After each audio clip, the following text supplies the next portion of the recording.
It is my pleasure to welcome you all today at today's webinar, Returning to Cultural Heritage, that aims to discuss the role of culture and cultural heritage in the EU-African partnership. Cultural heritage is one of the most valuable drivers of social cohesion, intercultural encounter, and economic as well as human development. It forms part of people's identity and spirituality, carries powerful symbolic meanings, and supports community building and integration. Recognizing the rich and diverse cultural traditions on the African continent, the African Union has chosen as its main theme for the year 2021 the topic Art, Culture, and Heritage, Levers for Building the Africa We Want. Also, the European Union, with the European Year of Cultural Heritage in 2018, highlighted the need to cherish the material as well as the spiritual value of cultural heritage for individuals, communities, and societies. As the European Union and the African Union are currently preparing for the 6th Summit of the Leaders, the question arises which role cultural cooperation will play in the future EU-Africa partnership. This question becomes all the more pertinent as the two continents are bound by long-standing historical and cultural ties that have also experienced very challenging and painful moments, not least with regard to cultural goods. Even though the initial proposal of the European Commission for a new strategy with Africa regulatory did not contain many references to culture and cultural heritage, the European Parliament, in a respective position of March 2021, emphasized the importance of promoting African heritage, cultural identity, history, and art, while calling for cultural goods to be returned to African countries and for the establishment of the conditions for the permanent restitution of African patrimony to Africa.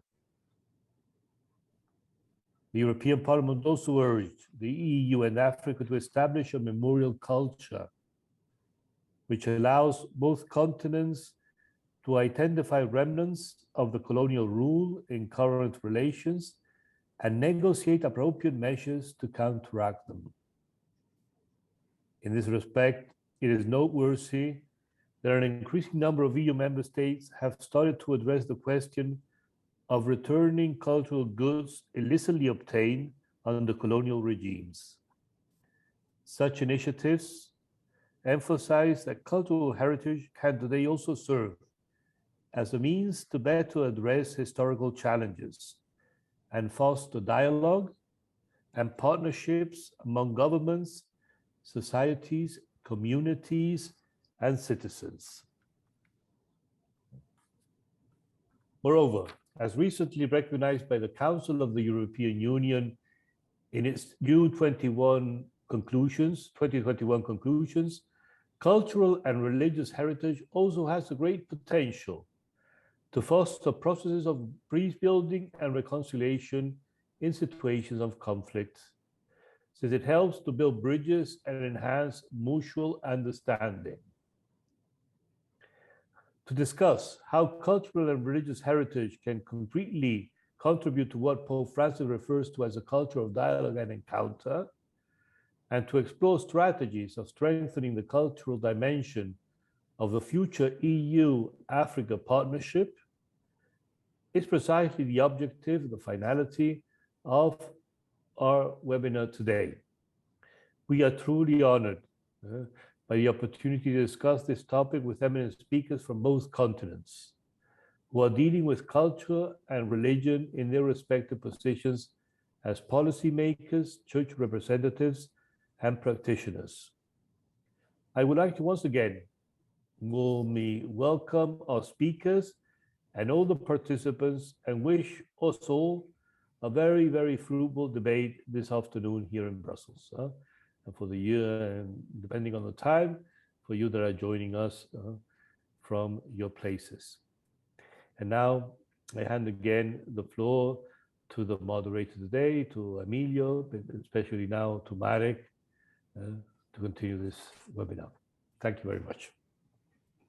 Thank you, Father Manuel, for your words of welcome that also in a way set the scene for our discussion today. So before I hand over the floor and the moderation to Emilio for the panel, I would first like to welcome amongst us two keynote speakers, Mr. Milan Zver, member of the European Parliament and Vice Chair of the European Parliament's Committee on Culture and Education, and Mrs. Yelca Pierkovic, Director General for Cultural Heritage at the Slovenian Ministry of Culture. As you know, Slovenia currently also holds the presidency of the Council of the European Union. But first, I would like to give the floor to Mr. Zver for his view on the topic of culture and cultural heritage in the context of the EU-Africa partnership from the perspective of the European Parliament. Mr. Zver, you have the floor. Thank you, Marek. Dear Father Manuel Barrios Prieto, General Secretary of the Commission of the Bishops' Conferences of the EU, dear Mrs. Yelca Pierkovic, Director General for Culture Heritage, Ministry of Culture of the Republic of Slovenia, dear speakers, dear organizers and participants. 10 years ago, the European Parliament adopted a resolution on the cultural dimensions of the EU's external actions. Lisbon Treaty entered into force just 1 year earlier, and the EU started developing a joint foreign and security policy, which is executed by the European External Action Service. My EPP colleague of that time, Mrs. Doris Pack, was very much involved in promoting the concept of cultural diplomacy. That means the use of culture in EU's foreign policy. Culture has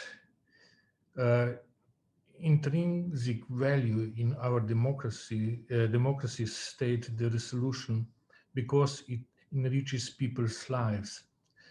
Cultural exchanges are key for building long-lasting relations with third countries. Citizens and cultural diplomacy can pave the path to mutual understanding, peaceful cooperation, stability, and economic benefits. Africa and European Union are bound together by geography, shared history and culture, and Africa will always be a key partner for the European Union. As you mentioned in your invitation, an increasing number of EU member states have already decided to address the questions of returning, as Father Manuel mentioned as well, returning cultural goods illicitly obtained under colonial regimes in Africa. I believe that this is absolutely the first step for the EU to take in the process of strengthening the cultural relations with African nations. In March this year, the European Parliament voted on the strategy, and adopted, of course, for the new EU-Africa partnership, which, among other things, dealt also with the cultural relations. My political group, the European People's Party, is in the process of preparing the position paper on Africa that focuses on the shift away from the old approach, donor-recipient mentality, and goes towards a partnership on equal footing. Once finalized, I hope that the new EPP position paper will be great text with a truly modern and forward-looking approach to empowering the African continent and its people. As you rightly stated yourself, cultural and religious heritage are among most valuable drivers of social and economic development and contribute to several of the Sustainable Development Goals. supporting peace, sustainability, quality of education, and well-being. I was glad to learn that the African Union has designated the year 2021 as a year of art, culture, and heritage, all of which are supposed to give leverage for building a more cohesive and resilient Africa. And I hope that the European Union will prove to be a good partner and will support Africa in achieving this goal. I believe that one of the main goals of the February 2022 EU-African Union Summit should be reinforcing cultural cooperation of the EU with Africa and its rich and diverse culture. Let me conclude by referring to my own country, Slovenia. Slovenians links with the African continent. There is many links. Slovenian medical students often travel to Africa to help in remote places with no reliable access to the healthcare. One of the world's most famous missionary working in Madagascar, Pedro Peka, is Slovenian by origin. Even though Slovenia is small and Africa is enormous, we are linked through economic, cultural, religious, and other aspects, but most of all, in a sense of human connections. Finally, I would like to thank the commissions of the bishops' conferences for you for organizing today's event, and I wish you fruitful further debate. Thank you for your attention. Thank you very much, Mr. Zver, for really highlighting the importance of culture and cultural heritage in the foreign policy of the European Union, and particularly in the EU-Africa partnership. Now I would like to give the floor to Mrs. Yelca Pierkovic from the Slovenian Ministry of Culture to give us her perspective on the topic. Please, you have the floor.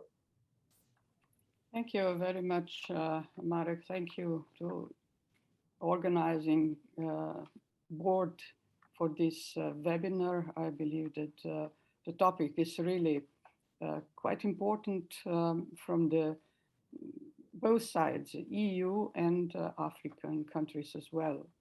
So my words, I will start with my words by saying that cultural heritage is something that is very close to my heart.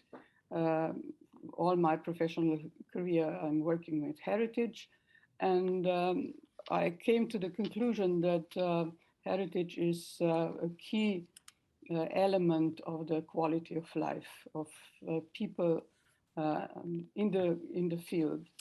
So it is valid for all corners of the world, not only for Slovenia and other European countries.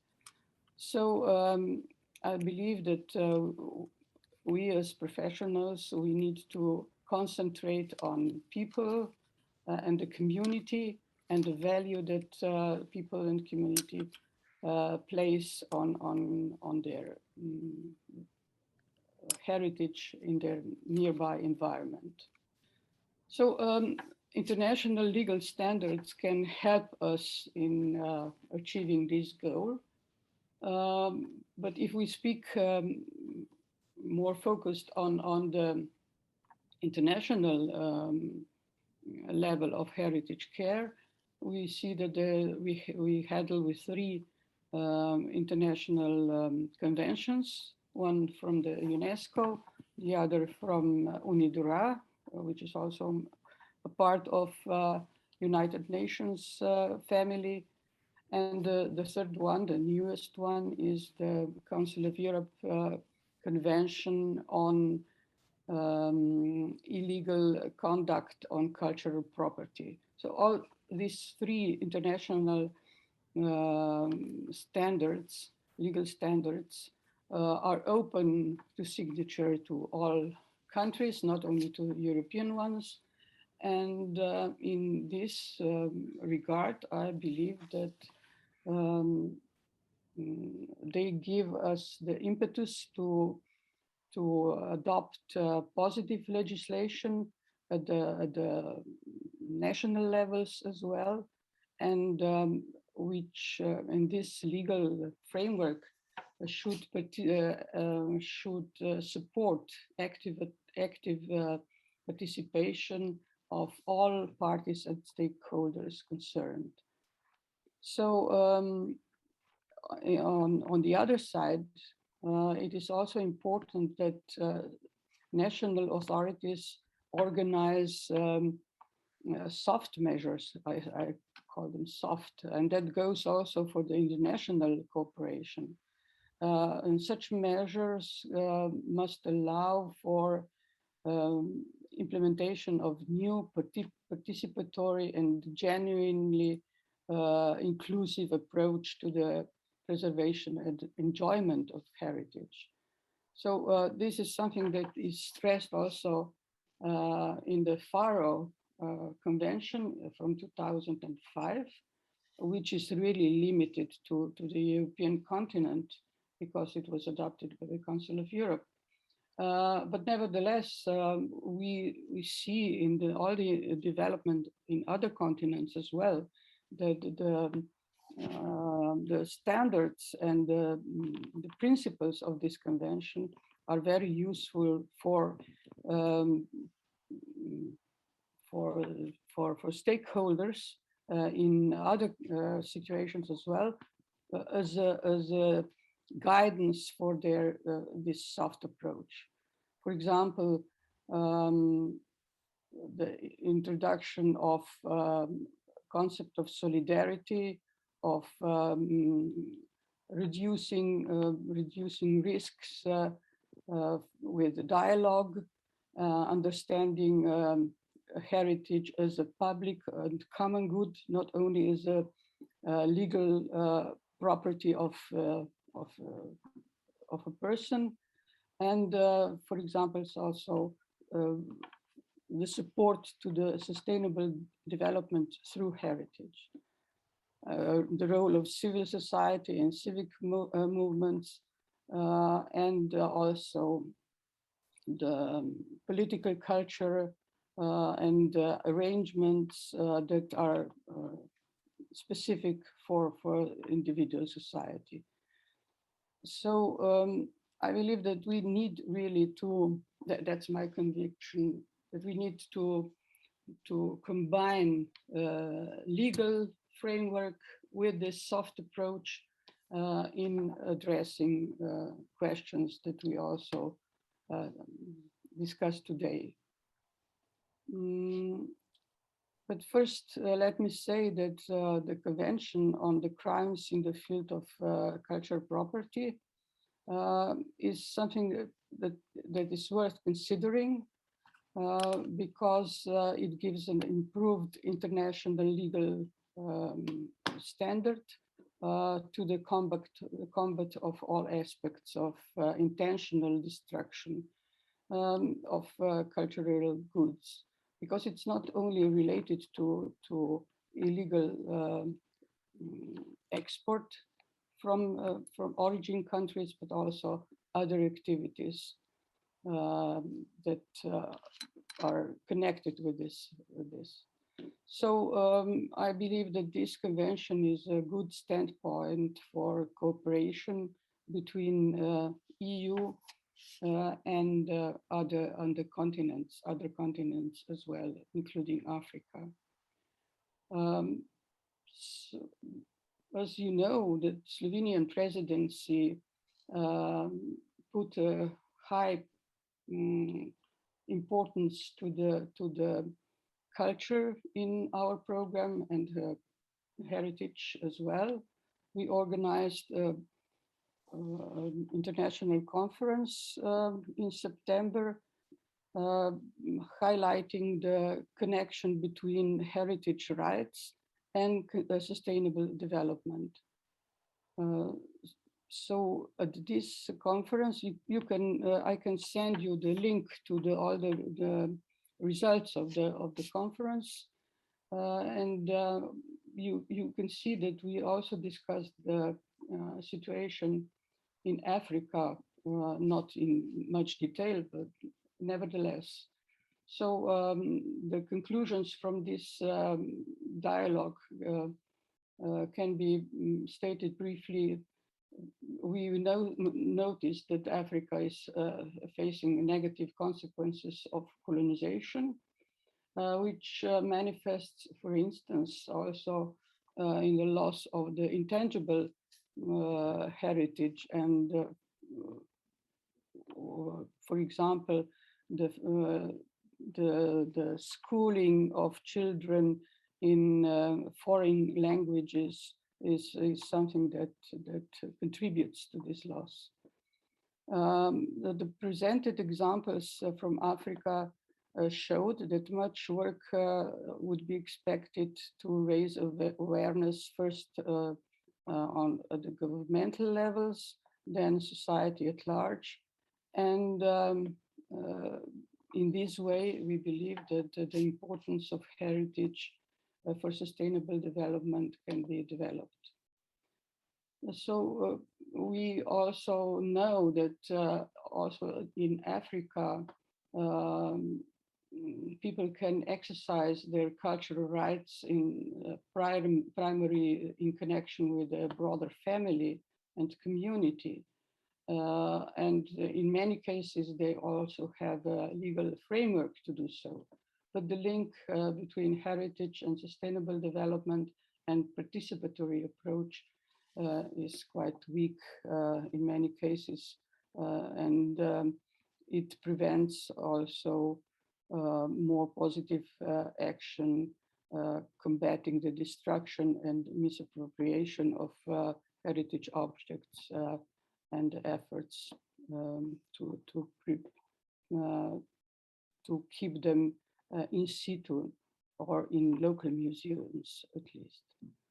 So the return process in this case needs to be two-directional, and the evidence of the provenance of objects and documenting heritage really requires a professional approach.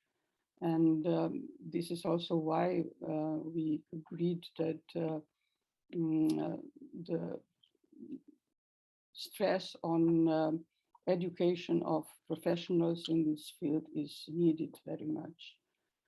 So the EU respects and supports the position of UNESCO that existing conventions need to be ratified in the first step and then implemented, and cooperation agreements concluded between the EU and national levels as a basis for return. So we believe also that such an orientation and response of African countries will enable the gradual settlement of cases highlighted. A few returns have already been made, and I believe that they fulfill us with optimism for good cooperation and a good response in future as well. So my concluding comment can be that the situation in Africa we are facing now may result in higher risks of crime and disappropriation of African cultural property, and therefore calls for international vigilance and cooperation. Another burning matter is, as already mentioned, the return of cultural property from European collections to the place of origin. So I'm sure that your organization is more than properly situated and willing to play a crucial role in this development, and I wish you every luck in succeeding so, and we keep in touch. Thank you. Thank you very much, Ms. Pierkovic, for this really rich presentation, and particularly for highlighting the need for a people-centered approach, so to put the people and the community at the center, and also for a new participatory inclusive approach to cultural heritage. And also thank you for outlining various very concrete initiatives and proposals. There is one question related to this in our Q&A box about the results of this convention or conference that you mentioned. Maybe you could share the link or more information in the chat box for our participants. And as I see that time is advancing, so with this I would maybe once again like to thank you, Mrs. Pierkovic, and to Mr. Zver for the excellent keynote speeches and for setting the scene for our debate today. And now I would like to hand over the floor to my colleague Emilio, who will introduce and moderate the panel debate. Thank you. Yes, thank you very much, Marek. I hope you can hear me well. Thank you also from my end to Mr. Zver and Ms. Pierkovic. Again, this gave us a lot of input on which we can structure our conversation later on. And now I have the pleasure to continue today's panel debate. So I'm Emilio Dogliani, I'm Policy Advisor on Culture and Education at COMECE. And I will just briefly sketch how we're going to proceed with the panel discussion. We will listen to the 4 panelists that we have invited today. And after receiving their inputs, we will be able somehow to tackle the questions from the audience. So I remind you already from the start, from now, that you can put your most burning questions, let's say, in the chat or comments and remarks in the Q&A box, or you can send them directly to either me or my colleague Marek if you prefer to do so, so that in the last, let's say, half an hour, we can create a very good dialogue environment and we can just go deeper in the topic. So I will start now with the first panelist today. And we have the pleasure and honor to have with us Father Tevazaheri Akabiam, who is General Secretary of SECAM. SECAM is the Symposium of the Episcopal Conferences of Africa and Madagascar. So thank you already very much, Father Akabiam, for being here. As you, Father, and also the other participants, you could see it from the concept note of today's webinar. The African Union has dedicated the entire year to arts, culture, and heritage. So the question I would like to ask you, Father, is indeed to share with us a bit of perspective of the African Church, of course, in your position, in your role of Secretary General, on the importance of religion and cultural heritage, of course, as well, for African societies and politics. So, and connected to this, maybe if you can explain your view on how cherishing and taking care of religious and cultural heritage really can help to foster a dialogue, a culture of dialogue, which is in the end the message that the Pope Francis indicates in his encyclical letter Fratelli Tutti. So please, Father Akabiam, you have the floor. And thank you. Thank you very much, Emilio. We send our warm regards and greetings to the Secretary General of COMECE, the staff members of COMECE, the invited guests, the panelists, and the organizers. Thank you too for inviting us to be part of this discussion. Cultural heritage, as you know, is not just simply physical artifacts, but includes works of art, literature, not just simply literature and historical places, but includes intangible attributes of society like social customs, traditions, practices, often based on spiritual beliefs. This is where we will center our discussion, although in the end, we shall be calling for what is already on the floor, the return of artifacts that have been taken, whether for 100 years or for 10 years, back to the rightful owners. These are very inherited values passed from generation to generation. And religion and culture, therefore, play prominent roles in the life of African people. Churches and mosques are visited very frequently, and there are quite a number of people going to church, quite a number of people visiting the mosques. And that is fundamental trust in leaders, especially those who are very impeccable characters. They are trusted in what they do and believed in what they do, and then yet they have some audience as far as the public is concerned. This is for us a great asset, because when you talk to somebody and he responds positively, then you feel that there is something that will come out of it. So religion and culture are important for African society because they provide a yardstick by which the value system of African society can be measured. And Africa has a number of fundamental religious and cultural beliefs. There is a very massive, profound belief in the Supreme God, who is believed to be the creator of everyone, creator of nature, and who is omniscient, and who is merciful.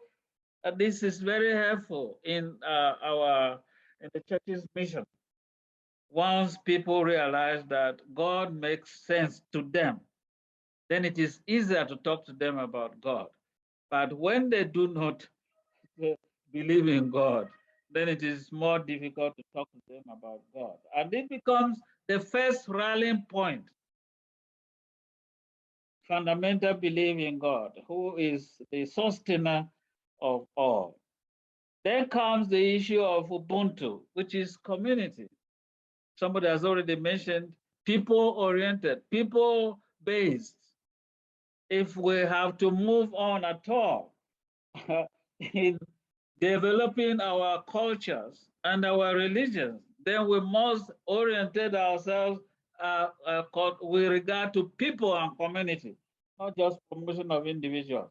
And this the church addresses aggressively as far as the African society is concerned. I am because we are, because the individual, it does not exist on its own.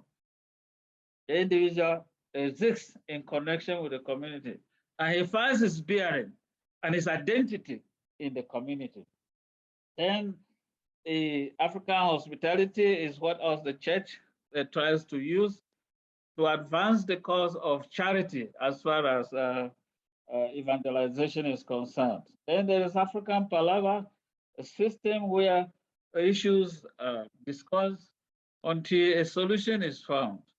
It may take a number of times to meet, but the meeting will continue until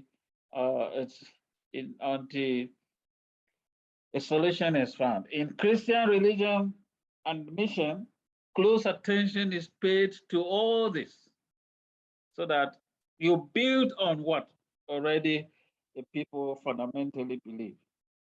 Religion and culture contribute to foster values such as honesty, integrity, openness, forthrightness, tolerance, and all those beautiful virtues. They're therefore crucial for developing any aspect that advances the cause of humanity, not only here in Africa, but also elsewhere. Religion is omnipresent in the public sphere. In sub-Saharan Africa, you will find that it plays a very important role in the life of the people. Indeed, it is part of what determines how people, even in certain places, vote. The religious factor, the cultural factor play quite important roles in this. You will remember that in the Democratic Republic of Congo, the Catholic Church played a very significant role in the change of leadership or political change in that country. And so for us, religion is very important. During the opening ceremony of the Second Special Assembly for Africa of the Synod of Bishops in 2009, Pope Emeritus Benedict recognized the spiritual and cultural heritage of Africa and called it as another patrimony of the continent, which in its own words, humanity needs even more than raw materials. And I think he spoke what is true of Africa, even if Africa is experiencing all kinds of crises. Religious values are greatly cherished and have informed local and international law. And one of these aspects is the sanctity of human life, human equality, and human dignity.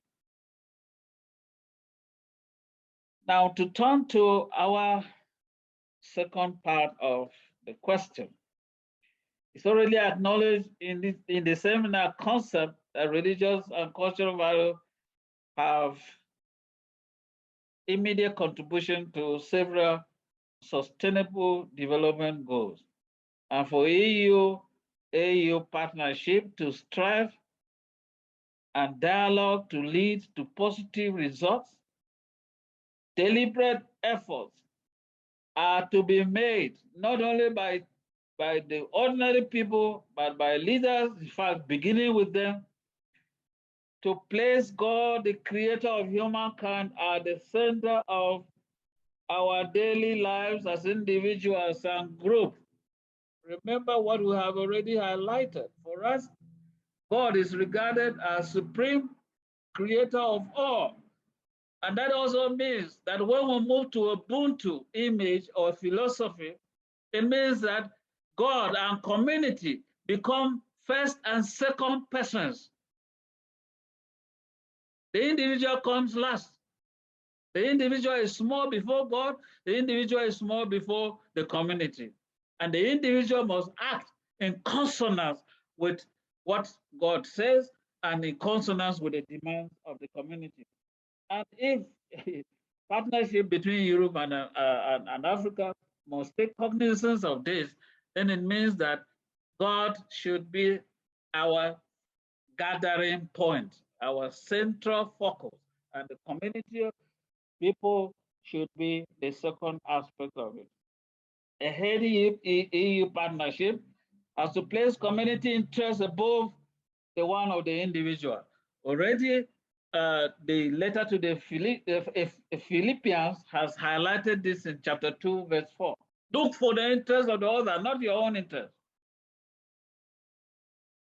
And that is what the Ubuntu philosophy is all about. Among several alternative development approaches, humankind is being urged to return to common and sustainable lifestyles. You remember how very often, and we shall return to this shortly, the Holy Father has spoken about common humanity, solidarity, fraternity.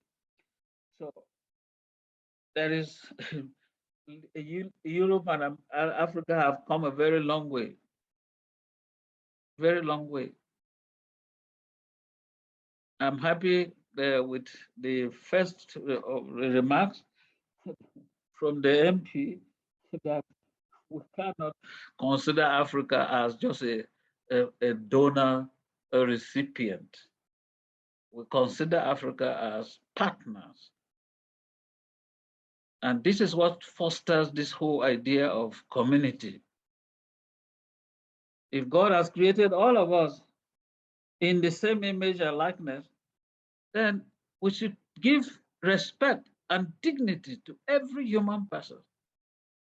Not make him because he is in need, then he's considered as somebody who doesn't have dignity. Currently, the best paradigm that addresses such a culture of dialogue, of encounter, is interculturality, defined as an encounter of cultures. Of course, this is where nations will talk about their own identities. But for us, interculturality is very necessary if we have to live in good neighborliness and in dignity one with the other. To this end, in Qatar, the African Palava can be seen as a starting point of a culture of dialogue and encounter between Africa and European societies. To promote a culture of life, it is necessary for Western countries to put an end to the production and sales of arms. Marek, we remember that in one discussion we had together several months, in fact, more than a year ago, I had called attention to this. If life means anything at all, then we must be willing to defend that life to its logical end. And guns, which are not produced in Africa, are objects of destruction of life on the African continent. As I speak, 22 out of 56 countries in Africa are facing crises of one kind or the other, violence of one kind or the other. We have to think about this, and something needs to be done about this. We cannot encounter the political dimension. The church's public role obliges her to pay attention to the common good and concern for integral human development. Indeed, all that is human concerns the church. These are the words of the Holy Father. In other words, our appeal here is that church should be allowed to have active participation in parliamentary discussions, both at the local level and at the continental level and at the international level, not just simply observers status. The church deals with life and with humanity and the dignity of humanity, and has to have a voice in these places. That's why I'm quoting the place of, if the music of the gospel ceases to sound in our homes, in our public squares, workplaces, political and financial life, they will no longer hear the strength of the challenge that are to defend humanity, the dignity of humanity everywhere. These are the words of the Pope. This is not to turn priests and bishops and cardinals into politicians, no. But to ensure that the voice of the church is heard in places that will help the formulation of policies. Now we come to one or two recommendations.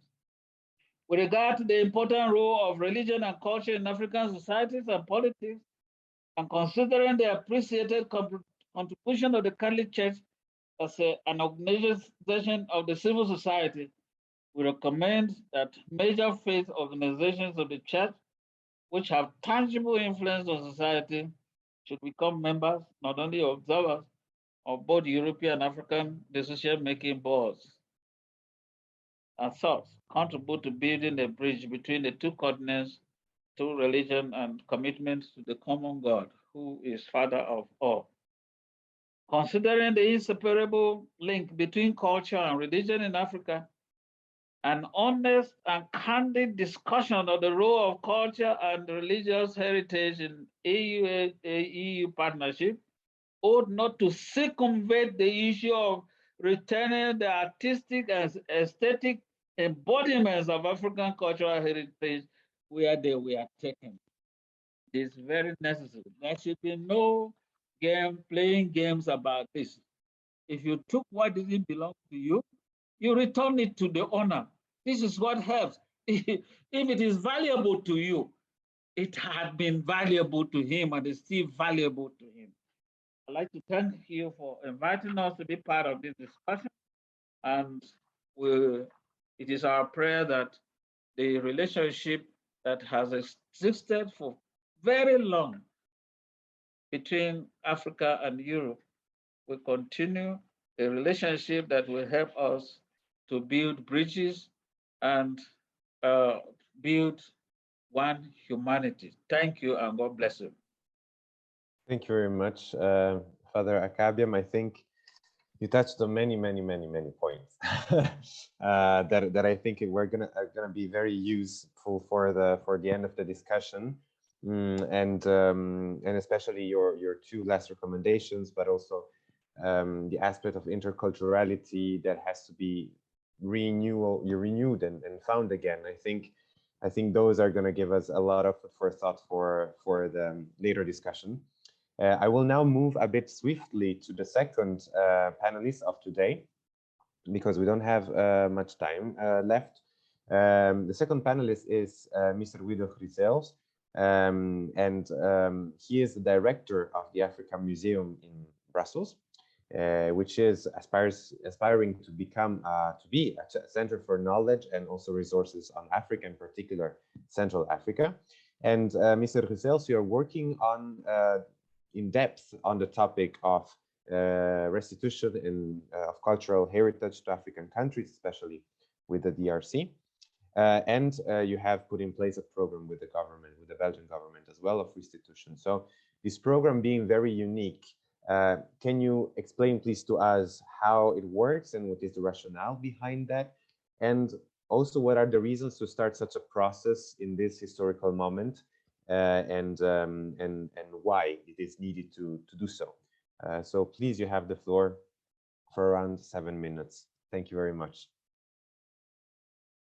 If you could switch on your microphone, because we don't hear you. Okay. Yes, yeah. Now we Thank you very much for inviting me today. I would like to confirm that the return of cultural heritage is really at the top of the political agenda. I mean, our last couple of weeks, I've had at least 3 times a week meetings about it all over Europe. It's an issue very important in Germany, in Holland, in France, in Belgium. I personally had the opportunity in the last couple of weeks to discuss the issue of cultural heritage personally with Angela Merkel from Germany, with President Macron from France. Let me very quickly, in a few seconds, inform you, for those who don't know our museum, we're the Africa Museum, at about 12 kilometers from Brussels. We have some of the largest collections in the world from Central Africa. We have 128,000 ethnographical objects, 4 kilometers of archives, 1 million photos and films. We have some human remains, so it's a very large collection. Much of this collection has been brought back to Belgium by missionaries, by the way. And then that issue of return of cultural heritage has been on the agenda almost since the independence of countries, of the African countries. It was on the agenda of the negotiations between Belgium and Congo in 1960. Then in 1973, Mobutu gave his famous speech in New York at the United Nations, where he asked for the return of Congolese heritage. There was a report of President Macron, and then the report by Felwine Sarr and Benedict Savoy. So cultural heritage gives identity and pride to people, and it certainly is not normal. We have to accept that such a large part of the African cultural heritage is in European museums, in Western museums. You know, it really deprives people of their pride, and it deprives young people from the access to their own heritage, to their own history. Now, the issue of restitution is nowadays very much on the agenda, also because in every country there's a lot of discussion about the implications of the colonial past and how colonial past has been linked to societal problems as today, such as racism, such as the role of diaspora, and so on. So in Belgium, our Secretary of State recently took a very daring initiative where he said, you know, we have to look at history straight in the eyes. You now have a new government in Belgium, which is very young. Average age is 42 years old. So people look very differently at the colonial past. And so basically the proposal of our Secretary of State is that first of all, not to talk about restitution, because he said things that do not belong to us and never belong to us shouldn't be given back automatically. It should be the ownership of the country of origin. So basically, he's made a proposal that all of the collections in federal institutes such as ours should be studied for their provenance research, how were they acquired, and then when an object has been proven to be acquired either through violence, through plundering, or through illegitimate means, automatically it should become the ownership of the Congolese government. So then it's up to the Congolese government to decide whether it can stay here or whether it should go back or whether it can stay under which conditions. Now, why does he make that? He wants to separate the issue of material transfer from the legal ownership of collections. So he says, and the legislation will be approved by our government in the next few weeks, if something has been stolen or acquired illegally, automatically becomes the ownership of the Congo. And then Congo decides whether it can stay here or not. The reason is that there's Congolese museums are in bad shape. There's no storage capacity, and the Congolese themselves, they say, give us a little bit of time to organize ourselves, don't rush restitution, even though they're very favorable to the approach prepared by our Secretary of State. And so he makes three categories: those that have been acquired through plundering and violence, automatically they go back to Congo. Secondly, those that were acquired legally, and then they remain here in the museum. And then the third category is those objects that we don't know yet how they were acquired and where we'll need to do provenance research. At this moment, we have evidence that about 1,000 of our objects have been acquired by violence or by plundering, and so they're prime candidate to become the legal ownership of the Congo. So as a museum, we take a very open and constructive attitude. We recognize that some part of our collections have been acquired in a situation of unequal exchange. So, but we have a major program of collaboration with African museums in Congo, in Rwanda, in Senegal. We have a capacity strengthening program where we train them in restoration, we train them in how to make exhibitions, in how to make educational activities. We also give them access to our inventory to facilitate a dialogue. We are also already returning a lot part of our heritage, but in digital form. So archives, photos, films, music recordings, we are already returning to those countries. And then one important thing that I'd like to say is that the Congolese, they're not interested in restitution as such. They want reconstitution of collections. That means they still have a large collection of cultural heritage in Congo themselves, but they have lost entire parts of it. It's not a complete collection. They miss elements from certain ethnic groups. And so for them, the priority is to reconstitute the collection, to reconstitute again a representative collection. And that, of course, is a different approach than simply say it has been stolen, it should go back. If we can do things on a voluntary basis, we will certainly do so. Let me just end up by saying a number of issues. To whom should we return ultimately? For us, it's an issue of from state to state, even though we understand the important role of local communities and of individuals. What then secondly, how do you, it's very clear if it's been plundered or acquired by violence, but how do you define the situation of unequal exchange?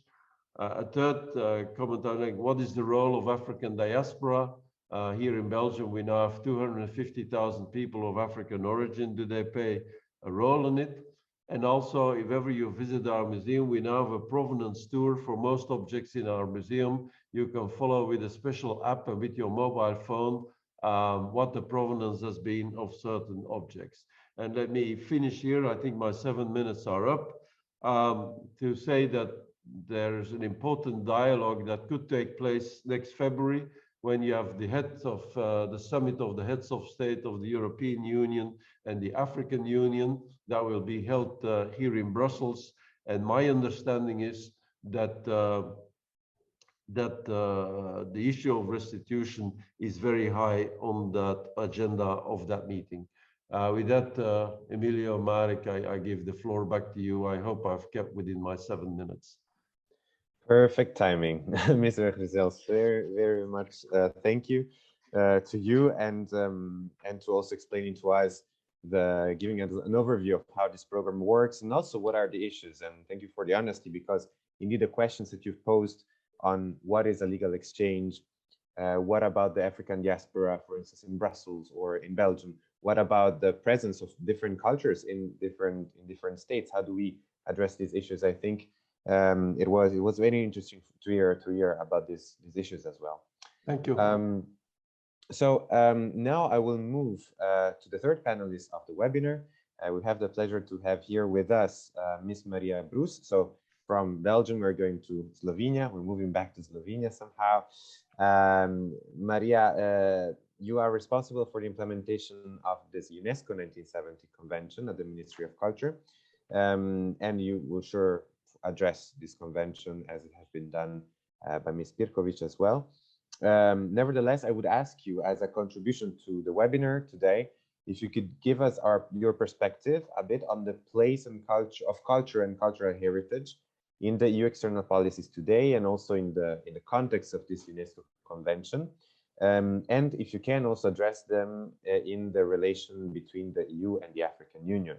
So we know that cultural heritage is not really a huge competence of the EU, but more a competence of the EU member states.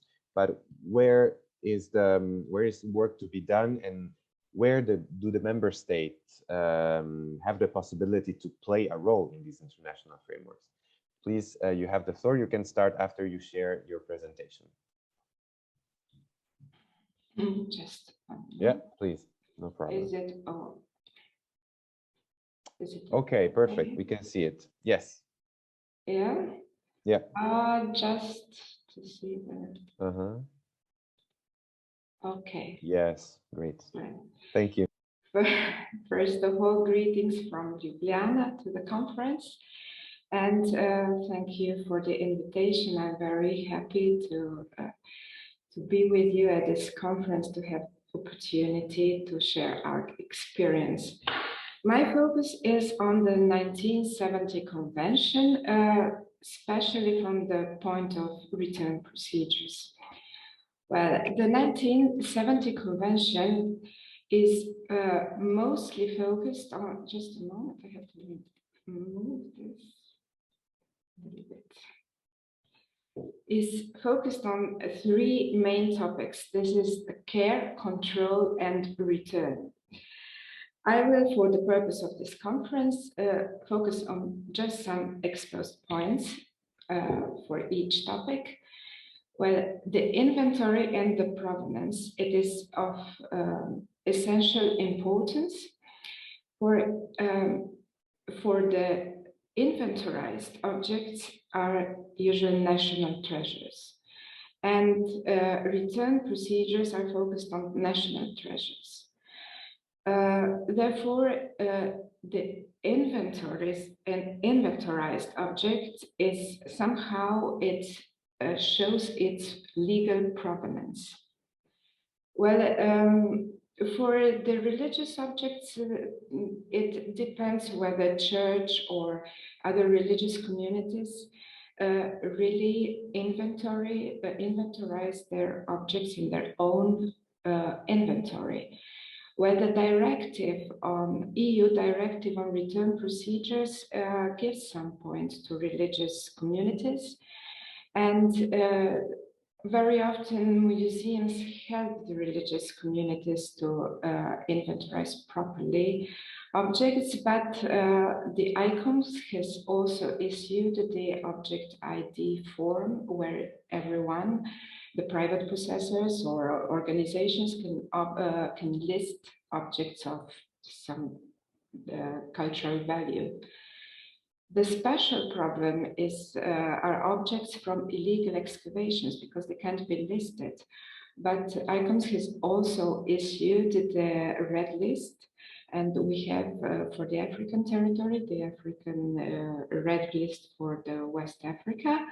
And this can be a certain proof that an object, an item can probably derive from that territory.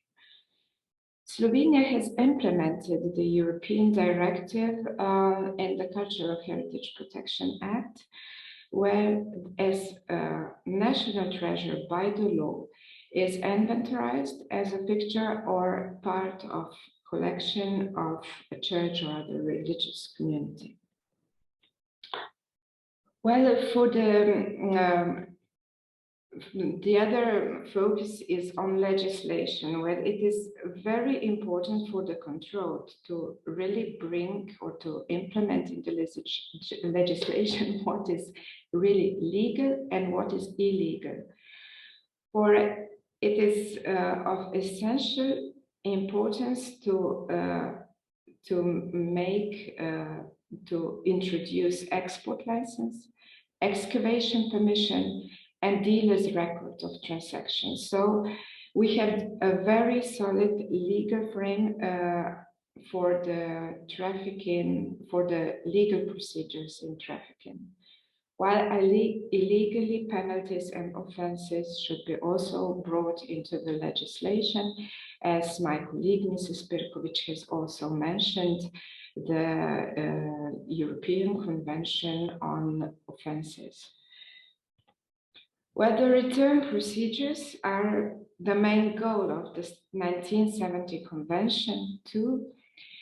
Well, for the return procedures, there are several possibilities how we can achieve them.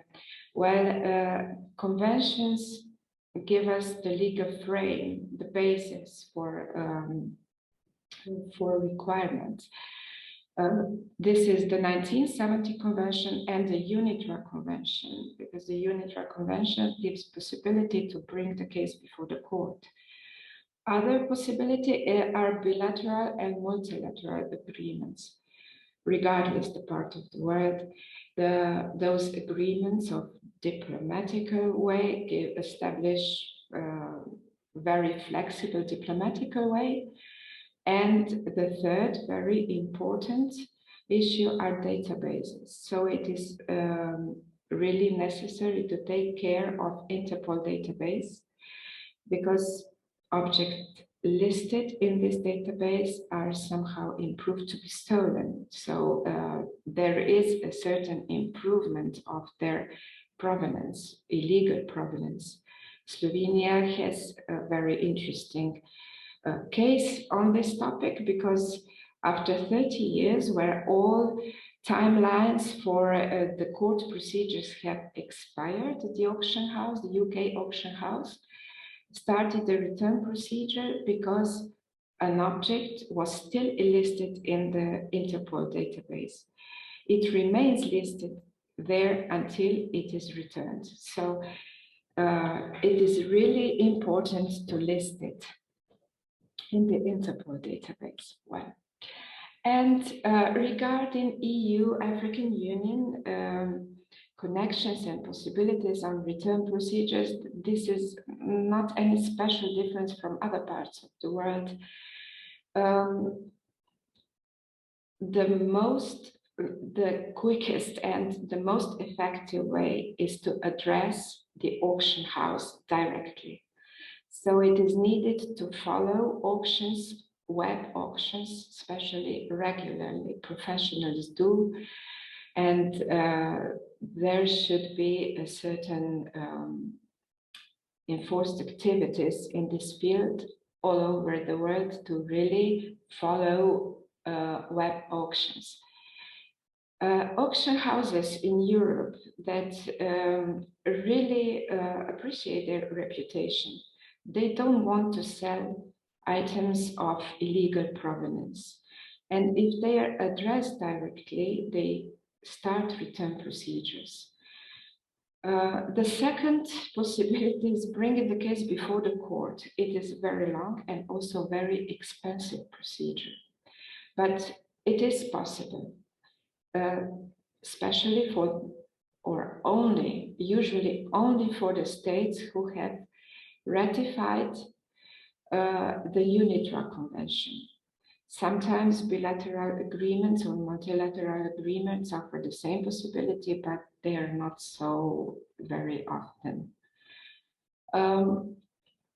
Bilateral agreements and multilateral agreements are another way for the return procedures that are that could be more friendly, more quick, and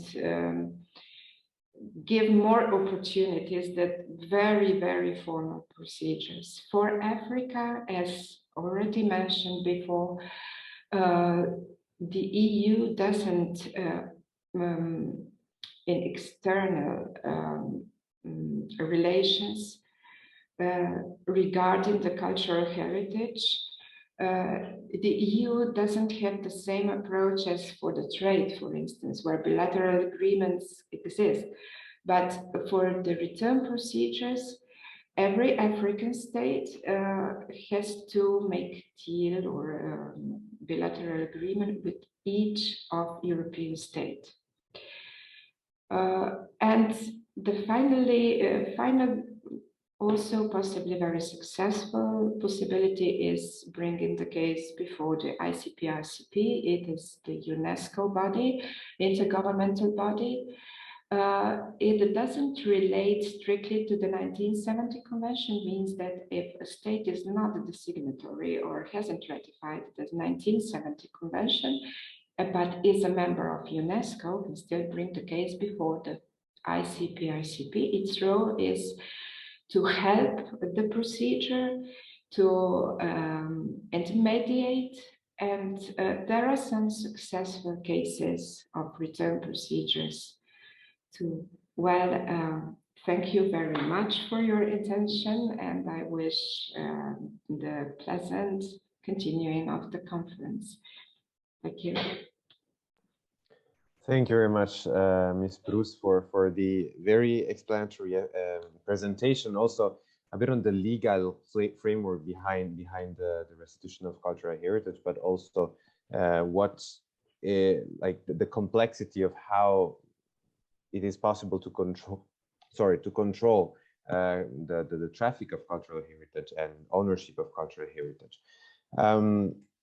Okay, so hvala.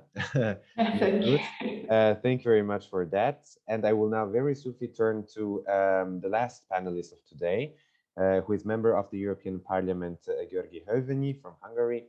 Thank you very much for being here. Mr. Hölvényi, I know that you have to leave at 3:30 sharp, so I will not talk too much and leave the floor almost immediately to you. And of course, MEP Milan Sver has already addressed a bit the resolution of the EP on this new EU-Africa strategy, but I would like you to please address a bit more the current policies and instruments to support, on one hand, both religious and cultural heritage in the partnership between EU and the African Union. So you have the floor. Thank you very much. Many thanks, and many thanks first of all for the invitation, for the opportunity, and for the great idea that you organize such a kind of a meeting, discussion, dialogue, as you wish. And we see from the great panelists already how far, how wide is the meaning of the the returning the cultural heritage. Yeah, and what does it mean, the cultural heritage? Already a challenge itself. And the cultural heritage is a neglected topic in the EU external actions. You have to say from the self-critical aspect. This is out of the question, and more attention needs to be dedicated to this issue. And please let me go now behind the question of the returning of the cultural heritage and talk about other far-reaching dimension of the topic about the protection of the cultural heritage as well, in particular, and particular in Africa. I know that available time is very limited, but some really structured facts. I just would like shortly highlight how the concept of the cultural heritage raised on the agenda of the EU, firstly, in the context of the crisis area, Iraq and as well in Syria. Then I will focus on challenges relating to African countries in this field. And we know well the churches and the sites of the cultural heritage have a unique role in the society. They have important to building the social cohesion. It was already mentioned by Mr. Director Grisels, for the belonging to the same society, the same nation, the same people with same identity. And we must admit the EU has not recognized the complexity of this preserving heritage or the importance of the post-colonial, how would you say, nation building. It's a good example, for example, in Iraq, has become a case of study for protection of cultural heritage. However, the efforts to preserve the heritage of persecuted communities in Iraq and Syria were mostly based on the bilateral initiatives. As a positive example, we can mention the project accomplished by the cooperation by the ILO, EU, and UNESCO for the rehabilitation of the cultural heritage sites in Kurdistan. This project has secured access to the decent work of thousands of skilled and unskilled really workers. This is very important. And let me discuss how the environment has changed meanwhile a little bit in the EU. And I am really a little bit proud about that's my home country, Hungary, initiated the council had an initiative, and the council adopted the conclusion of the EU approach to cultural heritage in the middle of summer, 21st of June. And this year, this document not only established the clear link between the post-conflict reconciliation and cultural heritage, but also acknowledged the role of the cultural heritage and intercultural interface dialogue. This is the first time it's mentioned in this context. It was a huge step really forward, and we see the result. And the further steps. In the EPP group, it's my group, we are hoping that the European Parliament will soon reinforce this position. The conclusions are also asking for the proper financing the cultural heritage. And also, I have addressed the letter to the responsible commissioners in this context. It's very important that we have to allocate money, financing, money, cash. And we are optimistic that the Commission will take into account this request and the signs which there are so far promoting. Now turning very shortly to specificities relating Africa. Protection of the cultural heritage in Africa, despite several efforts made so far, is lacking of the technical background, capacities for the protecting or the preserving the cultural heritage, and the regional intracontinental cooperation. That's very important. Africa has experienced in the past years very serious loss of the cultural heritage due to armed conflicts. Yeah, I wouldn't like list it. We know more or less about. And next to the armed conflicts, Africa cultural heritage exposed the illicit activities. The cultural artifacts are exposed to human greed.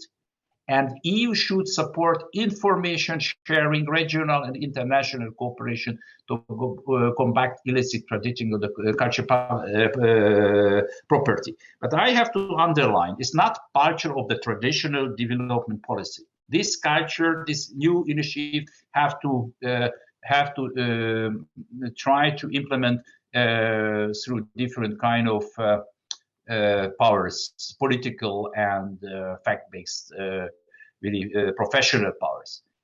To conclude, returning the cultural treasures to the country of the origin is a critical question in the context of overcoming the trauma of the colonization. It was mentioned already several times today. It needs to be part of the bilateral discussion assisted by the EU, certain cases. Sometimes this bilateral level is not enough for the different reasons, and the EU should have a really role of the actors. bridge builders. The EU can deliver much more in the field of protection cultural heritage. The partner countries, elements of the cultural heritage are not works of art of buildings really la poula. They are important building stones for the common history and the contributing to the national identity, as I mentioned before.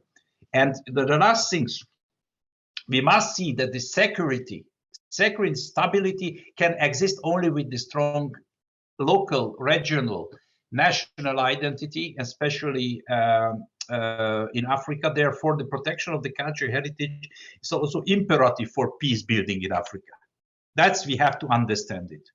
And today's in the globalized world, Europe and Africa is closer than ever, and we are forced to understand each other. Yeah, and getting to know cultural heritage as an important tool for that.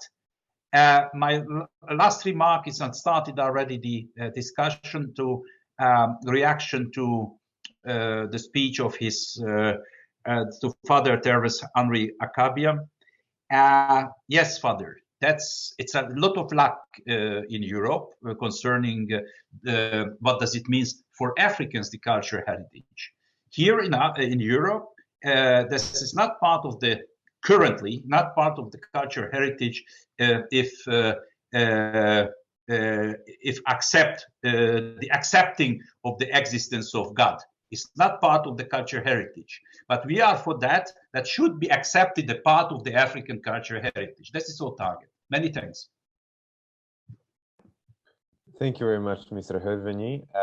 I think, yeah, it was, you gave us also a broader perspective in a certain sense on talking about Iraq, talking about Syria, of what could be done to enhance this cooperation towards cultural heritage and also to make religious heritage an important part of that. So many thanks for that. A very quick follow-up question that I have from the audience is where we can find further details on this bilateral cultural heritage project for the preservation that you were mentioning about Iraq. So maybe if you can talk to us a bit more about that, or if you have a link, then maybe you can share it also with us, with the audience. I don't know. Yeah, many thanks. Yeah, Iraq through the UNESCO. Yeah, honestly, the website or the link I am not in at. Yeah, but it's absolutely clear. The UNESCO realized especially in Mosul, but not only there, that they have the opportunity to do, and they have allocated really money on the different and experts. This is very important. Experts as well. It's almost the same level as money, or more, sometimes more important. And but if somebody, I can send the link later. You know, I think it's better. But that means that the UNESCO was able to have a quick reaction after the liberation of Mosul. Yeah. And the other territories in Karakosh and so on. And it's developed with the local authorities a pilot project, and that is a very good example that after the peace, after the end of the war, relative through the really short time, it was a possibility to cooperate with each other. That was a very good example against the normal international bureaucracy. Yes, thank you very much, Mr. Höveni. Yeah, if you then send it to us, maybe we can also share it with the participants, so we can also do that in the sense. But it explains also the lengthy the juxtaposition between the lengthy process that sometimes legal proceedings could undertake, and a very good example of how fast it was and how it can really be impactful for a city like Mosul that was liberated and where it was time to act. So thank you very much for that. Okay, now I think we'll open the floor. It's 3:24, so we are reaching the end, but nevertheless, I think there is time for some more questions from the audience, and two of those questions I have in front of myself. I would maybe turn to Mr. Chryzels for this question from Teresia Herartova. She asks if you don't think that returning of goods might not be a good idea, given that it would be very hard to keep them as safe as they are in Europe in most African countries. And Father Akabiam has suggested, and he told us that 22 out of 56 African countries are in a state of crisis. So I think this question is very pertinent. If Mr. Gezels, you would like to try to answer this question, then we would be very grateful. We can't hear you, Mr. Gezels. Yeah. Personally, I don't think it's a good idea to put conditions to a return. I think it's up to the countries themselves to decide. But I think that every country has the right to have access to the cultural heritage. So it's the advice should really come from them. But that's also why our government decided to separate the issue of material transfer from the issue of ownership. I mean, if an object has been proven stolen or taken through plundering, then it really shouldn't belong to us. It should belong to the country themselves. If the country then is in a state of crisis, well, we can already transfer the legal ownership to the country and keep it here for the time being until the country thinks it's ready for it to come back. But it's a decision of the country of origin. If we keep on putting conditions to a return, we will go on forever. I think we have to recognize the fact that Africa is entitled to have its own cultural heritage. But of course, I also realize that this is largely a political discussion, and that in many African countries, population, people in the street, it's not their highest priority. And I was in Congo last week, where 99% of the population is worried about how they're going to reach the end of the day and how they will feed their children tomorrow morning. They're not really very worried about cultural heritage, which is something like 10,000 kilometers away. But politically, it's an important issue. So, yes, thank you very much, Mr. Gezels. I think, yeah, indeed, there are many different levels of that. There is a political priorities. There is also the fact, and I think it was very good that you explained that the first step could be the cultural ownership of the artifact itself, and then the country decides whether, or the government of the country in question decides what to really do with that. And also I see from the audience a great applaud for your answer. We have another question in the Q&A box that is directed to Father Akabiam, because I think you talked also pretty extensively about intangible heritage, especially in the first part of your speech. So the question is, what are your thoughts on how intangible heritage should or could be returned to their rightful owners? So we talked about cultural heritage. Is there a way in which also intangible cultural heritage can be returned to the owners themselves? Please, thank you. Thank you very much. Our discussion was not actually about artifacts. Our discussion was about the intangible heritage. And this intangible heritage, we have shown how we can deepen those together. It is not about return, it's about deepening them together.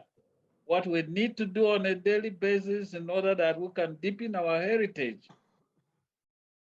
And of course, to add voice to what already is on the table, if you have taken any artifacts anywhere, return them.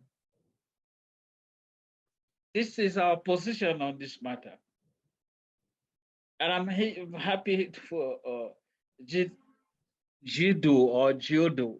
I can't pronounce it properly. yeah, Guido. Yeah. So I'm happy with the position you are explaining. At the moment, in DRC, there is instability. So you return cultural heritage to that kind of situation, let the people yet wait. When the situation is stable, then it can be returned. Mm-hmm. Yep. Yes, indeed, Father Akabian. Thank you very much for for the answer. Another question that came up also, and this one I would like maybe to direct to Ms. Bruce, because you have talked about database, you have talked about inventories that have to be made in order to be able to trace cultural artifacts and be able to understand if those were illicitly stolen somewhere or if they were legally bought and legally transferred from one place to the other. And of course, you have highlighted the fact that that member state there could be bilateral contacts and cooperation. But what is, do you think, in your opinion, needed from the side of the EU as concerning the EU institutions? Is there maybe a body that could be issued and created in order to be more swift in the process of such information and in the digitalization of the archives and in building together an archive that can give much more power to such processes? Thank you for this question. Of course, in this time of digitization, Slovenia has the register of immovable heritage, that is a central register. For the movable heritage, it means all the museums' inventories should be at the same place, at the same platform, which is intended to do, but it is not that easy. Well, amongst European states, there are only rare who have the central register of national treasures.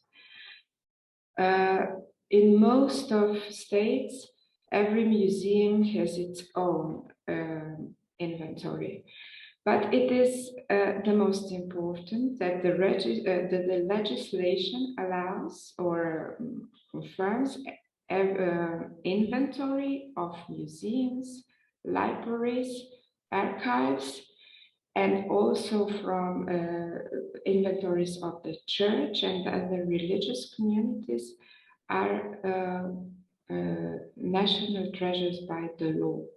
So the legal frame for these inventories to give the status of national treasures is very important.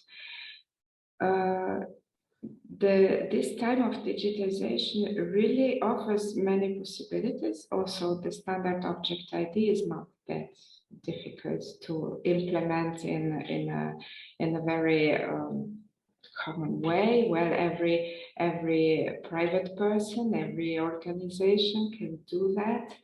And this is the first step to raising awareness and to check whether an item is possibly the national treasure.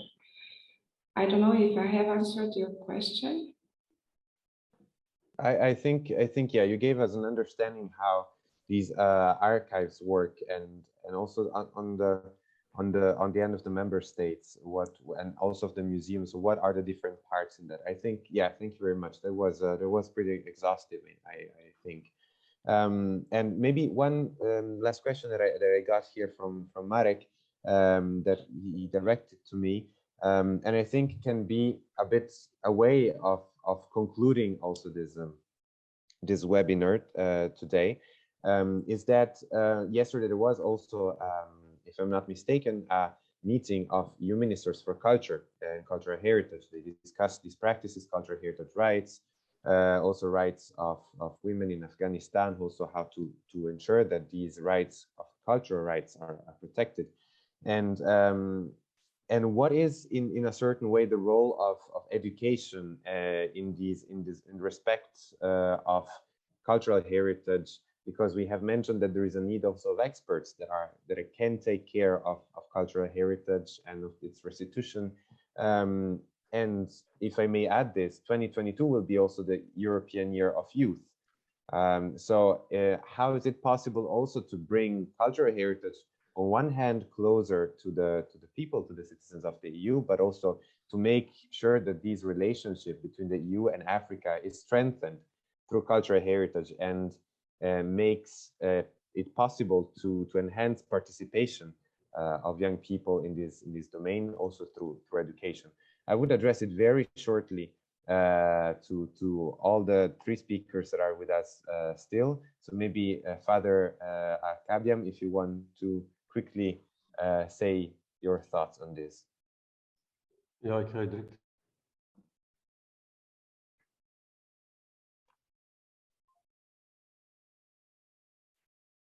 We cannot hear you, Father Akabiam. Oh yeah. Yeah. I will prefer to talk last. Okay, sure. Please, Maria, please, Miss Bruce, you can have the floor.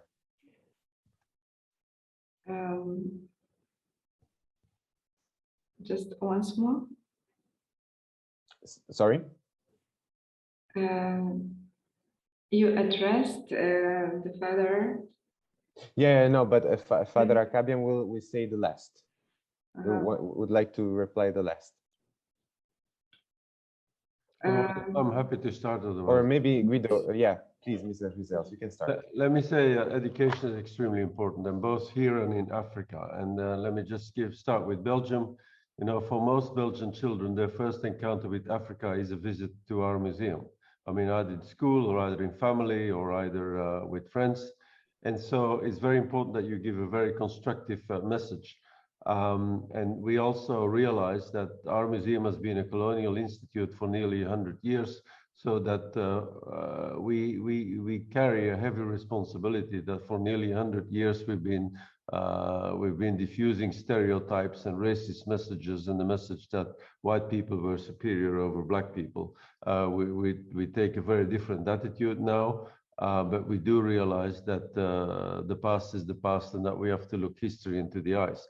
But so today we have a lot of educational activities, special workshops about African cultures, about colonial past, about biodiversity and agriculture, about music. But similarly in Africa now, in all of our collaborations with African museums, we try to insert educational activities. I mean, we train the people on education in unity and diversity, about biodiversity, whatever. And it's very essential for African children to rediscover their own cultural heritage, either in a visit with the school or either in a visit with the family. But it's something which is the highest priority. Let me assure you of that. Thank you very much. Miss Bruce, if Yes. you would like. Yeah, please. I just thought about Slovenia. We don't have that. We don't have colonial past, and our connections with Africa are mostly from African students and those who stay in our country after studies.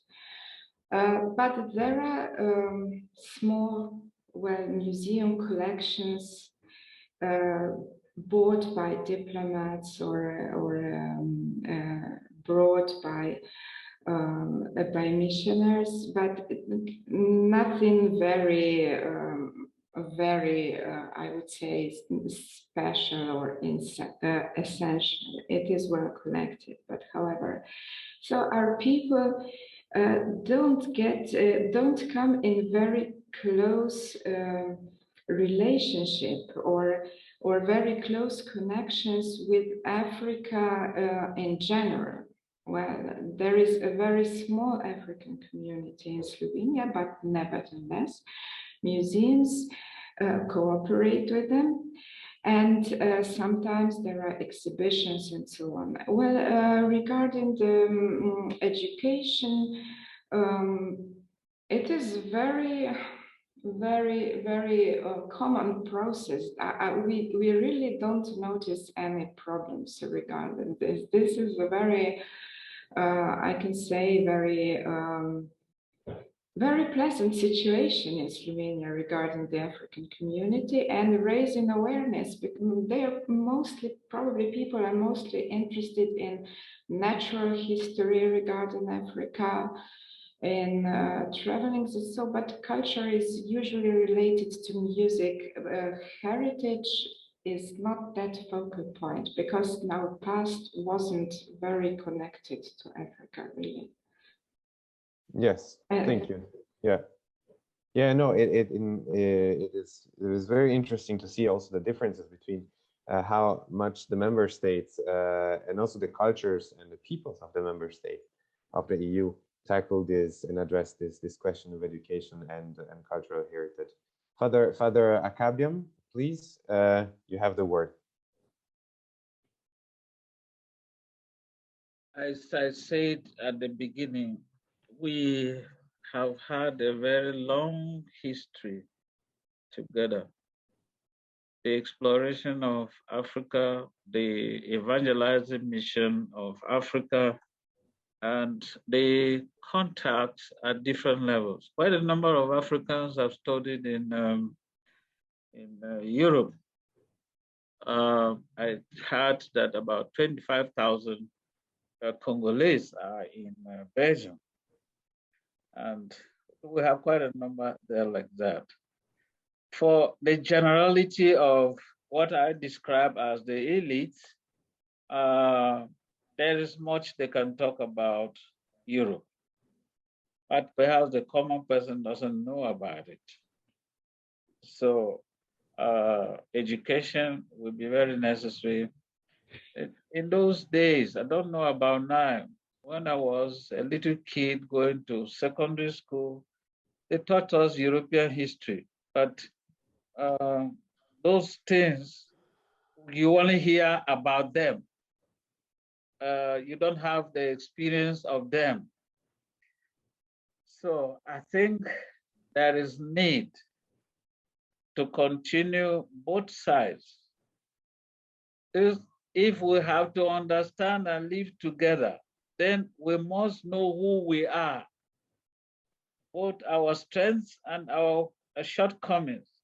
If you know where somebody's weakness is, you sympathize more with him than when you don't know.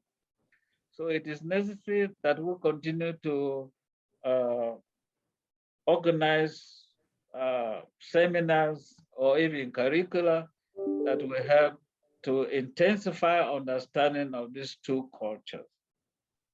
What is more important for me is that today, when I meet a European or when a European meets me, let us behave as one, a people of one father. That is one thing that for me is extremely important. This is where perhaps it goes into exploring minerals and mineral resources in Africa. If there is an investment, any European investment here, the investment should benefit the people who are there. It is not just be to benefit the investor, but also the community that is there.